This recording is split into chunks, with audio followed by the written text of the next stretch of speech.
Es lo que dice ahí, hasta que haya entrado la plenitud, la pléroma, la totalidad, la plenitud de todos los gentiles, entonces Dios nuevamente reanudará su programa con Israel. Y eso es bíblico, es correctamente bíblico. En este tiempo Israel está puesto a un lado, están en la banca. Ahora nosotros estamos jugando el partido de fútbol. Israel tuvo su tiempo, papitos, siéntense, esperen su tiempo. La iglesia está jugando el partido de fútbol aquí. Cuando el partido termine, suena el pitazo final, nos iremos con el Señor. Dios llamará nuevamente a Israel y dirá, te falta un periodo de 7 años, pasa a la cancha y continúa jugando. Entonces Israel nuevamente se posicionará y se posesionará en el panorama mundial geopolítico y comenzarán los últimos 7 años en la historia de la humanidad, que es la gran tribulación. Eso es básicamente lo que nos quiere decir allí. Hasta que haya entrado la plenitud de los gentiles, y el 26 dice, y luego, la plenitud de los gentiles entró al cuerpo de Cristo, se cumplió la totalidad del cuerpo de Cristo. Dios está reuniendo su novia y lo que Él comienza lo termina con éxito. Él es el mejor arquitecto y el mejor ingeniero civil de todo el universo. No es como nosotros. Hay veces comenzamos una estructura, una edificación y se nos acabó la plata o no pudimos hacerlo más y quedó en obra negra. El elefante blanco quedó ahí. No pudimos terminar la obra, pero resulta que Dios sí, porque Él es todopoderoso y es todo sabio para llevar a cabo lo que se propuso hacer. Entonces Dios sí empezó la iglesia, la terminará, la culminará, y luego dice ahí, y luego todo Israel será salvo. Como está escrito, vendrá de Sión. Sión es Jerusalén en la Biblia, el libertador, que apartará de Israel la impiedad, y este será mi pacto con ellos cuando yo quite sus pecados. Miremos otro pasaje, por favor. Bueno, miremoslo, dejémoslo hasta allí, hagamos un paréntesis. Vamos a mirar algo más. Entonces, según ese panorama, póngale cuidado. Y eso lo vamos a ver esta noche en un PowerPoint. Le voy a mostrar panorámicamente en un PowerPoint punto a punto toda esta conferencia de las 70 semanas. Lo dejé para esta noche para que vengan y no se la pierdan. Pero rápido, porque es que si se lo muestro ahorita ya no vienen por la noche. Sí, me dejan solo, entonces me toca predicarle a los ángeles aquí en lugar de hombres. Pero quiero predicarle esto a los hombres. Entonces, las 69 semanas terminaron acá. Aquí fue, en este punto. Ahí terminaron. Después de eso vino la cruz. Después, cuando el Señor murió ya no había nada que hacer. Estaba sellado el destino de esa generación. Luego vienen los romanos y destruyen Jerusalén. Aquí en llamas. Toda la ciudad ardió en llamas. ¿Cierto? Luego le queda un tiempo indefinido y Dios reanudará con Israel nuevamente acá, su programa, Israel. Acá está Israel. Son 70 semanas de Dios para Israel, mientras que nosotros estamos acá, la iglesia. ¿Ven la diferencia? La iglesia está fundada en la sangre de la cruz. Antes no había iglesia, nunca. La iglesia ha nacido con base en la muerte, resurrección, ascensión, glorificación y el descenso del Espíritu Santo. Ahí nació la iglesia en Hechos capítulo 2. Entonces la iglesia nacimos acá. Cuando la iglesia, Dios termine su programa con la iglesia, acontecerá el arrebatamiento acá. Nos iremos con el Señor y Dios se acordará nuevamente de la última semana, la semana 70, la gran tribulación con el pueblo de Israel. Entonces hay un vacío. Notemos que hay un vacío que ha durado más o menos 2000 años. Un vacío en la profecía. El reloj se le acabó la pila hace 2000 años. Esa pila se la volverá a poner el Señor para Israel después que nos hayamos ido. Entonces la iglesia es un paréntesis profético, es lo que conocemos como paréntesis profético o una intercalación en el programa de Dios para Israel. Eso es una intercalación, un vacío, un paréntesis profético. Los estudiantes de teología saben de qué estamos hablando. Es una intercalación profética. Y esto es lo que en hermenéutica se conoce como el principio del aplazamiento o del intervalo profético. En hermenéutica debemos aprender a estudiar hermenéutica en ese sentido. Cuando usted estudia la Biblia debe discernir que en la Biblia hay intervalos proféticos, hay vacíos proféticos en la Biblia. En hermenéutica se conoce como el principio del aplazamiento o del intervalo profético. Vamos a mirar algunos ejemplos de esto que estoy diciendo. Les voy a demostrar bíblicamente que sí hay esos vacíos en la profecía bíblica, aunque estén en un mismo contexto. Isaías capítulo 9, versículos 6 y 7.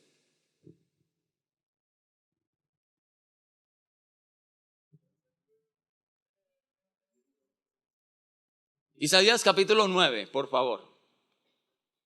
Vamos a comprobar que sí hay vacíos proféticos en la escritura, que da oportunidad de demostrar que la iglesia es un vacío profético en el medio del programa para Israel. Capítulo 9 de Isaías, versículos 6 y 7.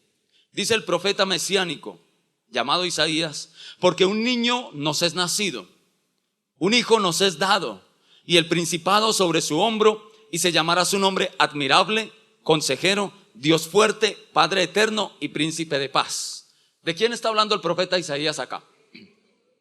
Del Mesías, ¿cierto que sí? ¿Alguien tiene otra versión? Levánteme la mano y dice: no, yo pienso que estaba hablando de fulano de tal. Bajen la mano todos, por favor, bajen la mano todos. Está hablando del Señor Jesús. Es una profecía para el niño Jesús que nacería en Belén, el Mesías. Y dice: un niño nos es nacido. Está hablando de la humanidad del verbo. El verbo es tanto Dios como hombre perfectamente, el Hijo de Dios. Un niño nos es nacido, humanidad. Un hijo nos es dado, deidad.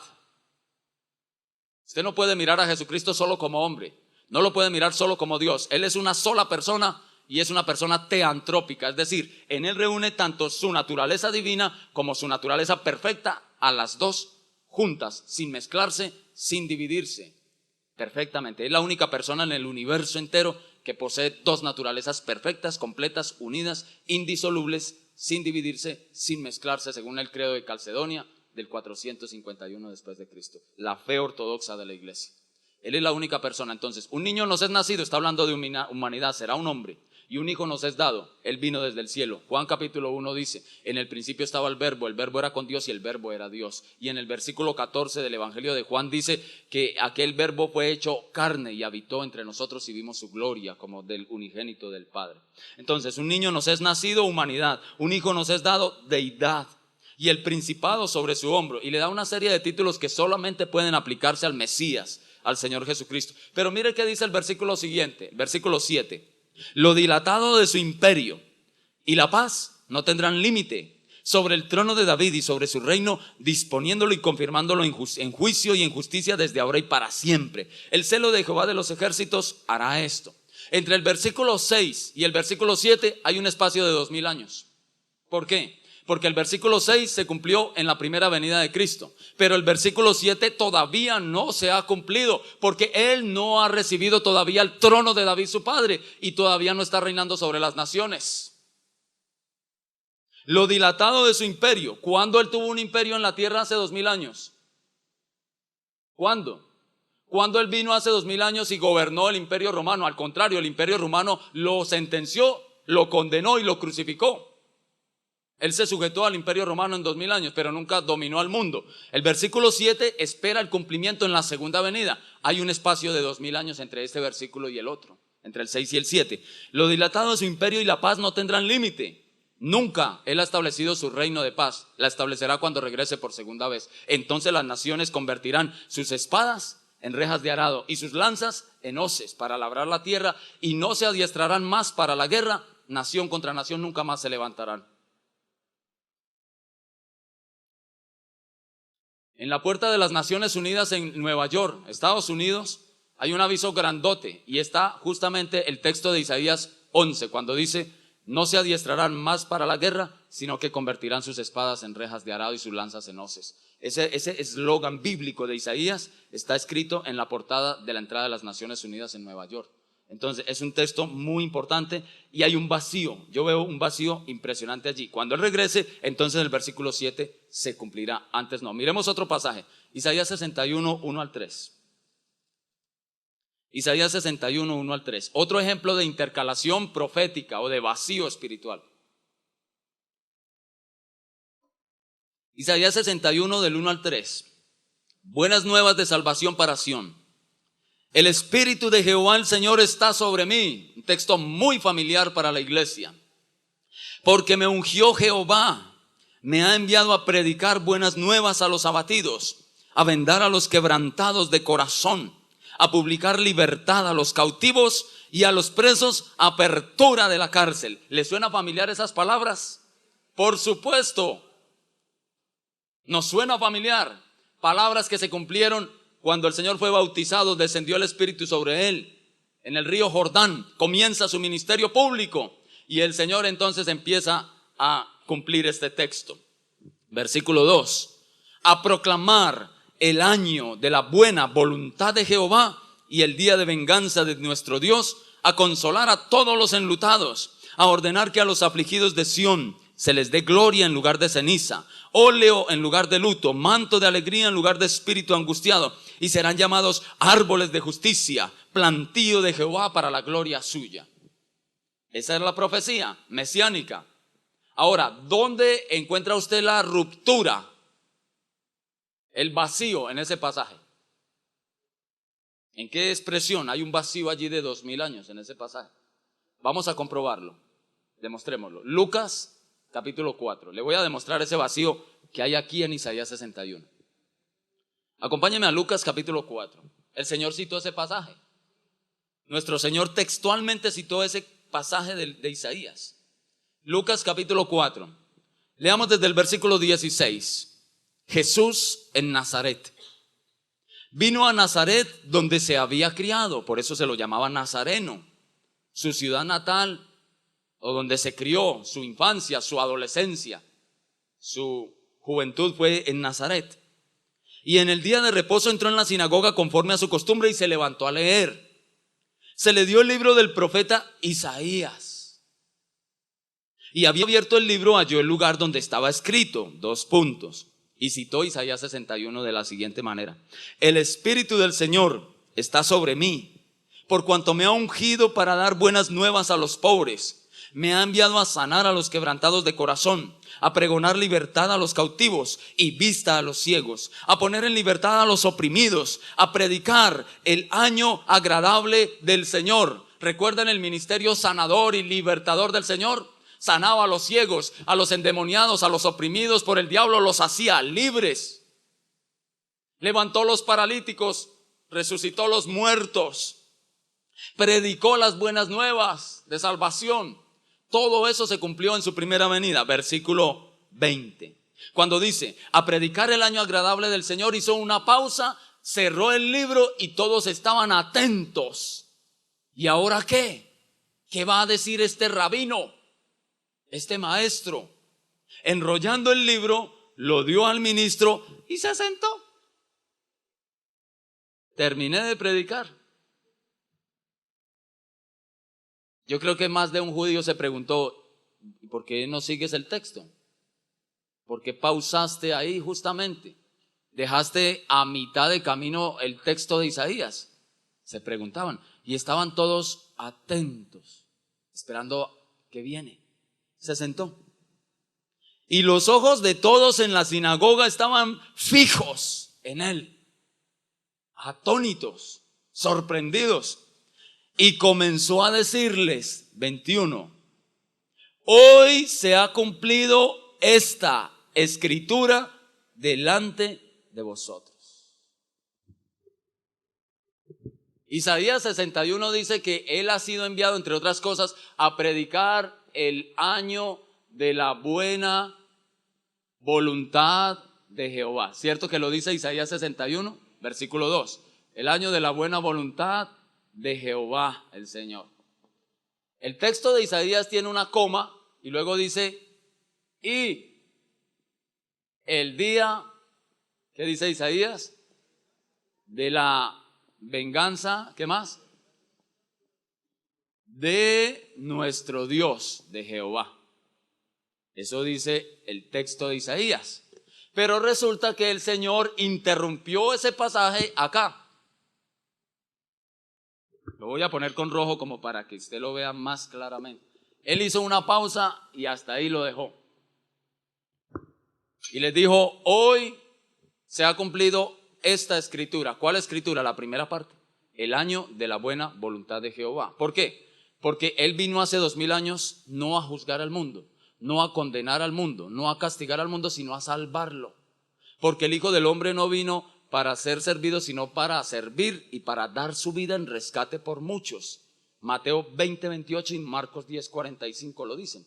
Hasta acá se cumplió la primera parte del Señor, pero esta segunda parte y el día de la venganza de Jehová se cumplirá después de 2000 años, cuando Él regrese por segunda vez. Ya no va a venir como el cordero a que lo escupan, lo azoten y lo claven en una cruz hecho pedazos. Jamás volverá a hacer eso. Él vendrá y se vengará de todos sus enemigos en la segunda venida. O sea que hay un vacío. Ahora, ¿dónde está la iglesia en ese versículo? Pues yo no la veo por ninguna parte. Lo que sí sé es que la iglesia en 2000 años que lleva está aquí en esta coma. Hay una coma. Nosotros estamos parados en esa coma y esa coma ha durado 2000 años. La primera parte de Isaías se cumplió hace 2000 años, por eso él detuvo hasta ahí, dijo, hasta aquí llego, hoy se ha cumplido, pero la segunda parte espera 2000 años a futuro. Hasta el sol de hoy no se ha cumplido. ¿Me están entendiendo lo que quiero decir? Hay muchos más textos, pero le voy a mostrar otro más, Oseas. Después de Daniel sigue Oseas. Oseas 5, otro pasaje de intercalación profética muy claro. Oseas capítulo 5. Y dice la palabra del Señor así. Pongámosle cuidado a esta profecía impresionante que viene. Capítulo 5, versículo 15 de Oseas.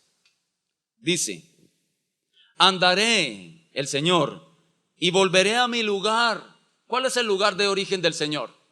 El cielo. ¿De dónde vino el Señor?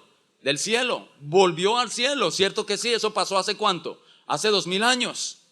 Él vino, ministró por 30 y tantos años. Terminó su obra, Juan capítulo 17, versículo 3, Padre, he terminado la obra que me diste que hiciera, glorifícame tú al lado tuyo que tuve con aquella gloria que tuve antes que el mundo fuera creado. Juan 17 del 3 al 5. Ahora, él ministró, cumplió perfectamente su obra y regresó a su lugar de honor, a su lugar de origen, que es el mismo cielo, a la diestra del Padre. Allí está sentado nuestro Señor Jesús. Entonces dice así: andaré y volveré a mi lugar hasta que mi pueblo reconozca su pecado y busquen mi rostro. En su angustia me buscarán. Ese texto es histórico y profético. La primera parte es histórica porque ya se cumplió. Él anduvo y volvió a su lugar. La ascensión de Hechos capítulo 1 y de Lucas capítulo 24. Él ascendió al cielo y los apóstoles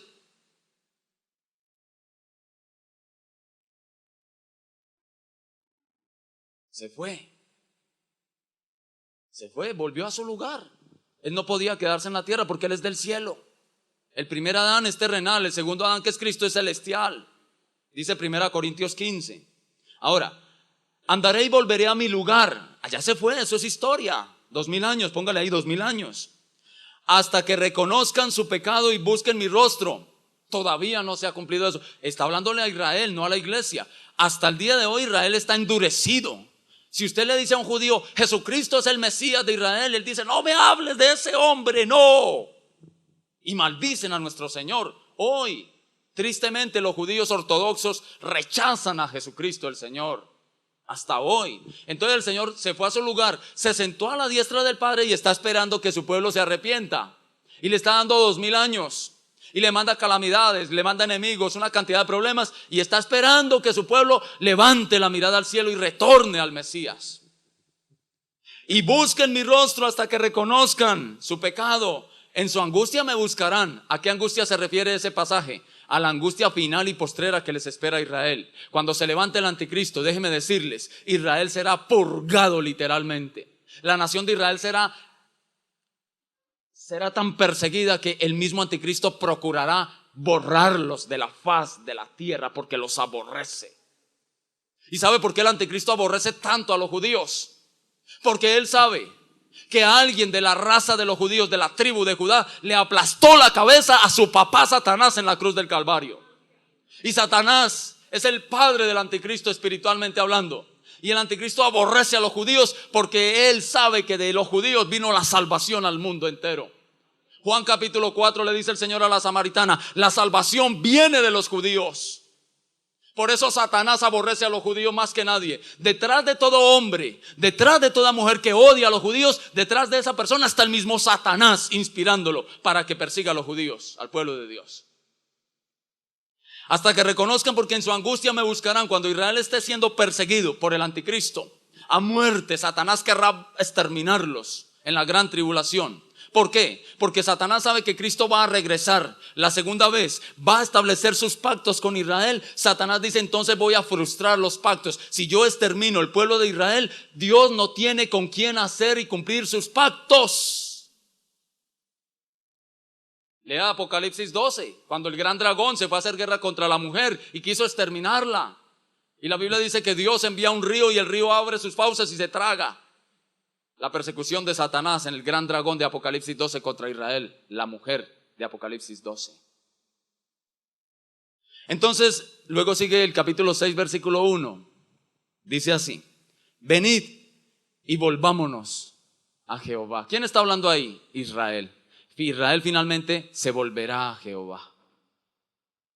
Le voy a dar un dato interesante. Hoy mismo, dentro de la Tierra Santa, hay más de 53,000 congregaciones judías mesiánicas ya dentro de la Tierra Santa esperando a Jesucristo de Nazaret. De entre los mismos judíos. Dios está llamando una cantidad impresionante de judíos a la fe en Cristo, que antes no querían creer. Ya Dios está llamando un remanente. Hay más de 53,000 congregaciones y sinagogas mesiánicas judías hoy mismo esperando a Jesucristo el Señor. Qué buena noticia. Y tiene que ser así, porque una vez Dios se lleve la iglesia, comenzará 144,000 judíos convertidos a la fe en Cristo, evangelizando el mundo entero. Serán 144,000 judíos. No son testigos de Jehová, eso es una mentira del día. ¿Hay algún testigo de Jehová hoy aquí? 2, 3, 4, 6, 10, 12, 15. Con todo el respeto, bajen la mano, me disculpan por lo que estoy diciendo, pero ustedes no son los 144,000 judíos de Israel. Son 144,000 judíos raciales que recibirán a Cristo en su corazón y ya lo están haciendo. Ellos buscarán a Jehová. El 6:1 dice: ya hay un arrepentimiento. Yo puedo discernir una conversión nacional israelí. Venid, volvámonos al Señor, porque Él arrebató, pero nos curará. Nos hirió, pero nos vendará. Agárrese de la silla con el versículo 2. Yo me agarro del púlpito. Nos dará vida. ¿Cuándo? Después de 2 días. En el tercer día nos resucitará y viviremos delante de Él. Y conoceremos y proseguiremos en conocer a Jehová, como el alba está dispuesta a su salida, y vendrá a nosotros como la lluvia tardía y temprana a la tierra. Aleluya. Agárrense, porque lo que le voy a decir es tremendo.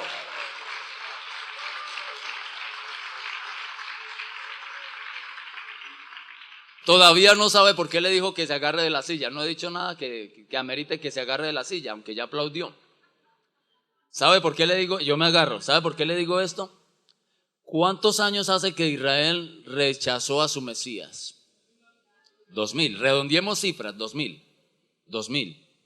El versículo 2 dice: Dios a Israel le dará vida después de 2 días.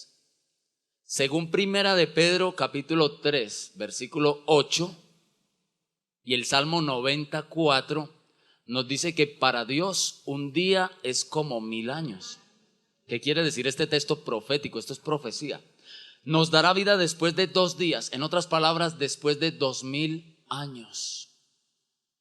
Ya va entendiendo a dónde quiero llegar.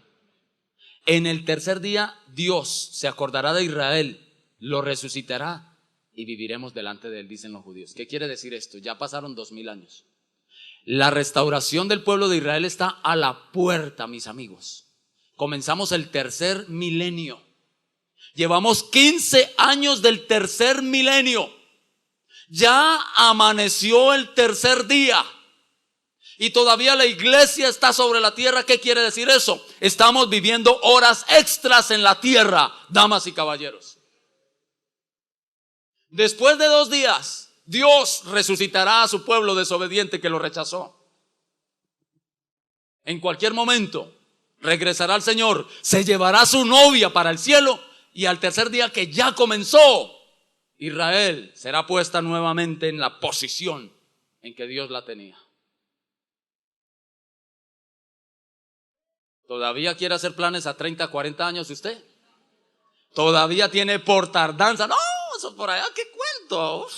Que me asusta la iglesia, no.